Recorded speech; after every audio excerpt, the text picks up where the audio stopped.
Assalamualaikum warahmatullahi wabarakatuh. Baik, di sini saya Dede Irawan Saputra akan menjelaskan tentang utang wesel jangka panjang.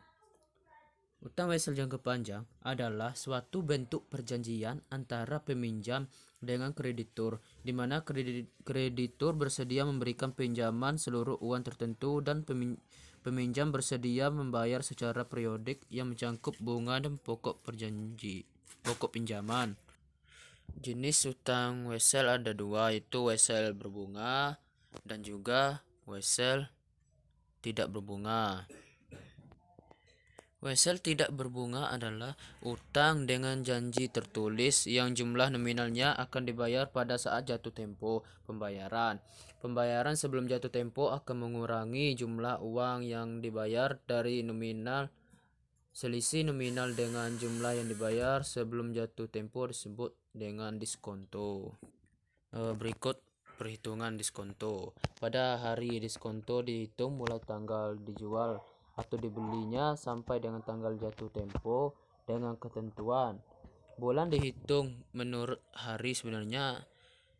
Saat 1 tahun dihitung 360 hari. Jika dalam soal tidak dinyatakan persentase bunga diskonto adalah 1 tahun, maka perhitungan diskonto selamanya dihitung dari nilai nominal dengan rumus nominal dikali hari atau per hari dihitungnya diskonto dikali dengan persentase diskonto dibagi 360 hari dikali 100 dikali Rp1.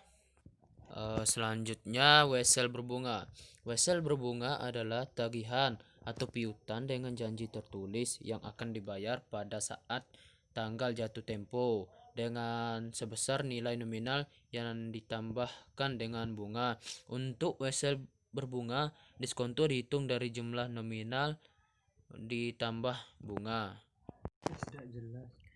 Akuntansi wesel berbunga biasanya dicatat sebagai berikut. Bunga wesel dihitung dari nominal wesel untuk periode mulai penerimaan wesel sampai dengan saat tanggal jatuh tempo.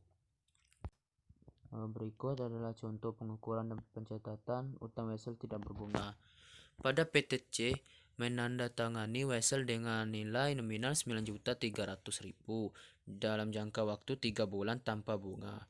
Nilai tunal wesel adalah 9 juta. Maka jurnal untuk mencatat transaksi di atas dalam pembukuan PTC adalah kas sebesar 9 juta di debit pada diskonto utang wesel sebesar 300.000 di kredit. Maka utang weselnya 9.300.000 rupiah. Diskonto utang wesel yang di amortisasi selama jangka waktu utang wesel tersebut. Jurnal untuk mencatat amortisasi diskonto utang wesel itu kan biaya bunga 300.000, diskonto 300.000. Misalkan nilai nominal wesel 1.200.000 diterima pada tanggal 1 April 2000. Maka jatuh tempo 30 Juni, bunga 9%. Maka dicatat pada bulan April. Bulan April dihitungnya 29 hari, itu kan 30 hari dikurang 1 hari, itu kan 1 April, berarti jatuh temponya itu tanggal 30, berarti dikurangi 30 kurang 1 sama dengan 29 hari. Pada bulan Mei 31 hari, Juni 30 hari. Jadi total untuk April, Mei dan Juni 90 hari. Maka bunganya 90 dibagi 360 hari dikali 9 dikali per 100 dikali 1.200.000. Jumlahnya sebesar Rp27.000. Berikut untuk contoh pengukuran dan pencatatan utang wesel yang berbunga. Bank A pada tanggal 1 Oktober 2008 setuju memberikan pinjaman kepada PT B sebesar 6 juta rupiah. Untuk itu PT B harus menandatangani promes dengan bunga 10% yang jangka waktu 5 bulan. Jurnal penerimaan kas oleh PT B kas sebesar 6 juta rupiah di debit, dan pada utang wesel sebesar 6 juta rupiah di kredit. Selanjutnya, saat tutup tahun pada tanggal 31 Desember 2008 kan PTB membuat jurnal penyesuaian untuk biaya bunga selama 3 bulan dari itu mulai Oktober, November, Desember. Maka biaya bunga sebesar 150.000 pada utang bunga 150.000. Untuk penghitungan bunga 6 juta dikali 10% yang bunganya tadi dikali 3 bulan per 12 bulan, maka sama dengan 150.000 rupiah. Berikut adalah keterangannya. Berikut pengungkapan utang wesel jangka panjang. Mendiskontokan wesel berbunga.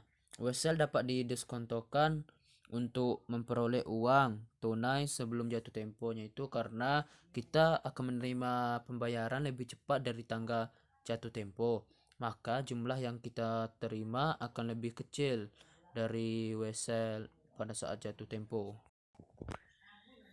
Pada saat pendiskontoan perlu kita perhatikan hal sebagai berikut, itu total penerimaan nominal ditambah bunga sampai dengan jatuh tempo di diskonto dimulai pada saat pendiskontoan. Pencatatan pada saat pendiskontoan tadi, yang di debit adalah kas piutang wesel dengan pendapatan bunga di kredit.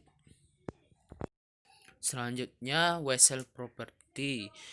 Wesel yang diterbitkan untuk properti, barang atau jasa ketika melakukan penukaran instrumen liabilitas atau utang dengan properti, barang atau jasa di dalam transaksi tawar-menawar, maka suku bunga tercantum dianggap wajar.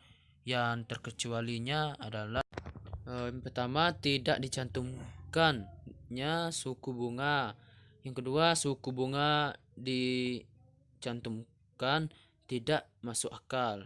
Biasanya nilai nominal berbeda secara material dengan harga kas saat transaksi untuk item serupa atau nilai wajar instrumen liabilitas saat transaksi. Terakhir, tentang wesel bayar mortgage.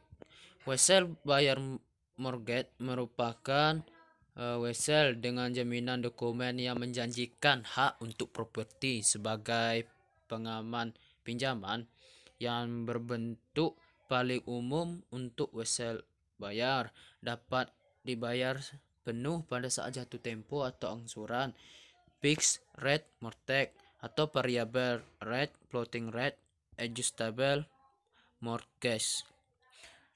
Mungkin hanya itu saja yang dapat saya jelaskan. Lebih dan kurangnya saya mohon maaf apabila terdapat kesalahan. Saya tutup dengan assalamualaikum warahmatullahi wabarakatuh.